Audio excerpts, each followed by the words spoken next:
प्रियंका गांधी के साथ संभावनाएं खत्म हो गई, क्योंकि उन्होंने कहा कि सभी सीटों पर वो अकेले लड़ने वाली है, मतलब कांग्रेस पार्टी अकेले लड़ने वाली। बहुत बधाई। पुरानी चीजों से सबक लेते हुए अखिलेश यादव ने फैसला लिया है या वो बात भी बहुत पुरानी हो गई, अब बात आगे आ गई है। विकल्प के रूप में हम सब दिखाई दे रहे हैं, ये पीला रंग, लाल रंग, सफेद और नीला, अभी आपने एक और नीला रंग देखा, हरा रंग, सब मिल गए, एक साथ हो गए हैं। ये बहुरंगी जो इंद्रधनुष बनाया है, यही भारतीय जनता पार्टी का सफाया करेगी। वो एक रंग वाले लोग क्या किसी के जीवन में रंग लाएंगे? आज देखिए, प्रदेश ये चाहता है बदलाव। जो आपने इनसे वादे किए थे, वो आज वादे पूरे नहीं हुए हैं। जो वादे किए गए थे, ये अपना घोषणा पत्र क्यों नहीं पढ़ते हैं? संकल्प पत्र, क्या उनके संकल्प पत्र में ये एक्सप्रेस वे था? और फिर आधा अधूरा। बीजेपी का सबसे प्रिय काम है शौचालय बनाना। एक किनारे शौचालय हो तो बताइए, इसके किनारे मंडी बननी थी, किसानों की पैदावार की सही मूल्य है। एक किसान हमें बता दो जिसको धान की कीमत वो तो कह रहे हैं गाजीपुर से अब ज्यादा कम समय में, उससे अच्छा कोई झूठ बोल नहीं सकता। उन्होंने कहा कि कम समय में किसान पहुंच पाएंगे लखनऊ और दिल्ली तक। आगे वाले लोग हैं वो 4 पहिए की गाड़ी से चल रहे हैं, और जिनको जिम्मेदारी दी वो पैदल चल रहे हैं। तो सोचो, पैदल चलने वाले कम से कम उत्तर प्रदेश का तो भला करते। क्या वाकई पूर्वांचल एक्सप्रेसवे से समाजवादी शब्द हटाकर ये बीजेपी के लिए एक अहम टर्निंग पॉइंट साबित होगा? क्योंकि अखिलेश जी देखिए, इस बात से इनकार नहीं किया जा सकता है कि पूर्वांचल एक अहम फैक्टर है। 33% सीटें यहाँ से आती हैं, और जिसने पूर्वांचल पर कब्जा कर लिया उसने उत्तर प्रदेश को एक तरीके से हासिल करनी। ये बात बीजेपी जानती है, और यही वजह है कि टाइमिंग ऐसी रखी गई बेहद नजदीक चुनाव के। मुझे याद है कि यहीं पर एक भाषण हुआ था, कहा गया था कि यहाँ के सांसद ने कभी लोकसभा में ये बात कही थी कि जब उन्होंने निकाल करके दाना लोग गरीबी में खाते थे, सुबह के गंदगी में से दाने निकाल करके लोग खाते थे, ये गरीबी थी। और हम ये महसूस करते हैं कि पूर्वांचल के लोग, यहाँ गरीबी है, बेरोजगारी है, इसको कैसे दूर किया जाए। अमेरिका के बारे में जो कहावत थी कि अमेरिका ने सड़कें बनाई और सड़कों से अमेरिका बना, और वही बात जोड़ते हुए मैंने हर बार कहा, जिस समय समाजवादी पूर्वांचल एक्सप्रेस वे का मैंने शिलान्यास किया था, तो मैंने ये कहा था कि अगर आप रफ्तार बढ़ा सकते हैं तो अर्थव्यवस्था अपने आप बढ़ जाएगी। लोग अपने संसाधनों से, सरकार के सहयोग से, सरकार के फैसले से अपने आप खुशहाली आएगी। तो आज हमारे देश को जरूरत है इस तरह के इंफ्रास्ट्रक्चर को देने की, और इसीलिए समाजवादी पार्टी ने अपनी सरकार में पूर्वांचल के लिए एक्सप्रेसवे दिया है। तो ये फैक्टर सबसे बड़ा है कि पूर्वांचल को विकास की गति कौन दे रहा है? समाजवादियों ने दिया, और आज भी समाजवादी काम आगे बढ़ रहे हैं, वो अपना काम नहीं कर रहे। अब मुख्यमंत्री जी कह रहे हैं कि हम आने वाले समय में स्मार्टफोन और टैबलेट देंगे। हम उनसे पूछना चाहते हैं, 4.5 साल में कौन सी टैबलेट देते रहे आप?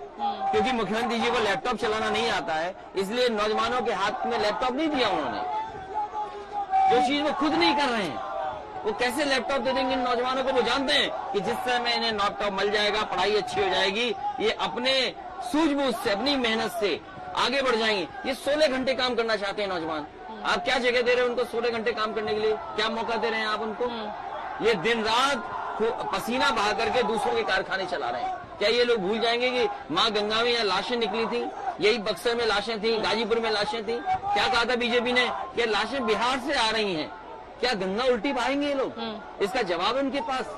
क्या पूर्वांचल के शिलान्यास? लेकिन मेरा वो सवाल भी अधूरा रह गया अखिलेश जी। इसमें ये कहा गया कि आपने सहयोग नहीं किया केंद्र सरकार को, इसीलिए कई प्रोजेक्ट अधूरे रह गए, 14 से लेकर 17 तक। मुझे एक प्रोजेक्ट ये बता दे सरकार जिसमें सहयोग समाजवादी सरकार का नहीं था। और मैं आपकी जानकारी के लिए बता दूं, उस समय जो पीएमओ में थे, उन अधिकारी को मैंने कहा कि जो अधिकारी आप चाहते हो बनारस में पोस्टिंग ले लो। आज वो रिटायर हो गए हैं, एक बहुत बड़ी जिम्मेदारी के में काम कर रहे हैं। आप जाकर के पूछिए उनसे कि जिन जिन अधिकारियों को आपने कहा बनारस में पोस्ट कर दो, समाजवादी सरकार में वो अधिकारी पोस्ट हुए कि नहीं हुए? अंडरग्राउंड बिजली केबलिंग किसने की बनारस में? 24 घंटे बिजली किसने बनारस में की? मुझे अच्छी तरह याद है, एक उनके साथी स्वर्गवास हो गया उनका, वो आज जिंदा नहीं है, वो जवाब नहीं दे सकते। लेकिन आज भी एक उनके विधायक जिंदा है, श्याम राव देव चौधरी। श्यामदेव चौधरी चौधरी जी आज भी जिंदा हैं। आप जाकर के पूछिए वो कितने दिन भूख हड़ताल पे बैठे थे। मैंने उन्हें भूख हड़ताल से हटाया और वो पूछा उनसे मैंने क्या चाहते हो, तो बोले कि प्रधानमंत्री जी का क्षेत्र है, इसमें 24 घंटे बिजली दे दो। मैंने उसी दिन 24 घंटे बिजली दी और उस दिन मैंने उनसे कहा कि आप उत्तर प्रदेश का बिजली का कोटा बढ़ा दो। मैं ये जानना चाहता हूँ आज गरीबों को बिजली का करंट लग रहा है जिस दिन बिल आ रहा है, क्या उत्तर प्रदेश का कोटा बढ़ाया? जिस उत्तर प्रदेश ने राष्ट्रपति दिया हो, प्रधानमंत्री दिया हो, 2-2 बार केंद्र में सरकार बनाई हो, क्या उत्तर प्रदेश का बिजली का कोटा बढ़ा पाई है सरकार? इस बार चुनाव में ध्रुवीकरण देखा जाएगा क्योंकि राम मंदिर एक बहुत बड़े और अहम मुद्दे के तौर पर सामने आ रहा है। भगवान श्री राम के मंदिर को कोई भी बनने से अब नहीं रोक सकता है।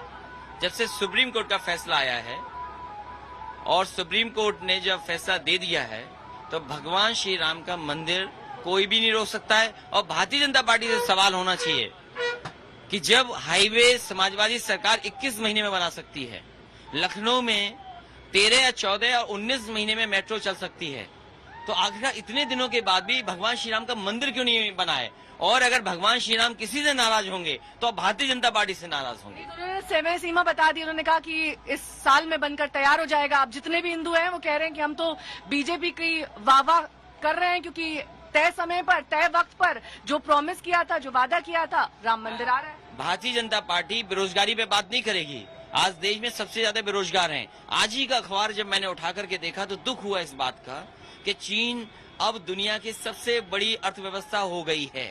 क्या अमेरिका को भी पीछे छोड़ देगी? सोचिए आप, हमारे पड़ोसी देश जो अमेरिका को टक्कर दे रहा है अर्थव्यवस्था में कहां पहुंच गया। आज जो उसकी मैन्युफैक्चरिंग इकोनॉमी है, आज वो क्या नहीं बना रहा।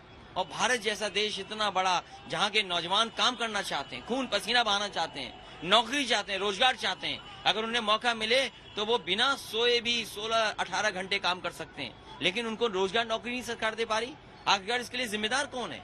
पिछले इतने वर्षों से जो सपने दिखाए नौकरी रोजगार मिलेगा, वो कहाँ है नौकरी रोजगार? आपके हिसाब से इस बार का सबसे बड़ा एजेंडा, मुख्य मुद्दा क्या होगा? विकास होगा, रोजगार होगा, जिस तरीके के प्रोजेक्ट्स आ रहे हैं वो होगा, या फिर यूं कहें कि कोरोना में जिस तरीके का मैनेजमेंट रहा सरकार का वो एक अहम मुद्दा? देखिए, कोरोना की बात तो सरकार इसलिए नहीं करेगी क्योंकि माँ गंगा, जो पवित्र माँ गंगा है, जिसको हम सब माँ गंगा मानते हैं, उसमें कितनी लाशें बह गईं। कैसे शर्म से देखेंगे उसको? क्या शर्म नहीं आएगी भारतीय जनता पार्टी को? क्या बात करते हुए नहीं उनको शर्म आएगी कि माँ गंगा से वादा किया था कि माँ गंगा साफ होंगी? आज मुझे बताओ, गोमती साफ हो गई? माँ गंगा के साथ साथ क्या यमुना साफ हो गई? क्या और देश की जो नदियां जो गंगा में जुड़ती हैं, कौन सी नदी साफ हो गई? वो बदहाल हमारी वजह से नहीं है, वो हम बदहाल है बाबा मुख्यमंत्री जी की वजह से, क्योंकि उन्हें फुर्सत ही नहीं है। उन्हें फुर्सत ही नहीं है धुआं उड़ाने में। अगर वो 900, मैं कहता हूँ 100 मीटर अगर गोमती के नालों को रोक दें तो ये उदाहरण होगा देश के अंदर की एक साफ सुथरी नदी शहर के अंदर बह रही है। वो एक अच्छा इंफ्रास्ट्रक्चर प्रोजेक्ट था जिसको इन्होंने रोक दिया। और क्या कह रहे, भ्रष्टाचार हुआ है, ईडी लगा दी, सीबीआई लगा दी। अरे कम से कम उस प्रोजेक्ट को पूरा तो होने देते। आपने माँ गंगा की सफाई के लिए कहा, लाशें नहीं बह रही थी क्या माँ गंगा के लिए आपने काम किया है? तो आखिरकार भारतीय जनता पार्टी को शर्म आती है कि माँ गंगा के बारे में अगर बात करेंगे तो लोग सवाल उठाएंगे कि माँ गंगा के साथ साथ यमुना नदी साफ क्यों नहीं हुई, पांडु नदी साफ क्यों नहीं हुई, सेंगर नदी साफ क्यों नहीं हुई, काली नदी साफ क्यों नहीं हुई। ये वो नदियां हैं जो गंगा में मिलती हैं, आखिर क्यों साफ नहीं हो रही? वरुणा नदी बनारस में है, समाजवादियों ने एक प्रोजेक्ट शुरू किया था, आज वरुणा का काम क्यों रोक दिया गया? क्या वरुणा क्या इटावा में है? क्या हमारी नदी है? क्या वो भी परिवारवाद का हिस्सा है वरुणा नदी, जिसका काम रोक दिया इन्होंने?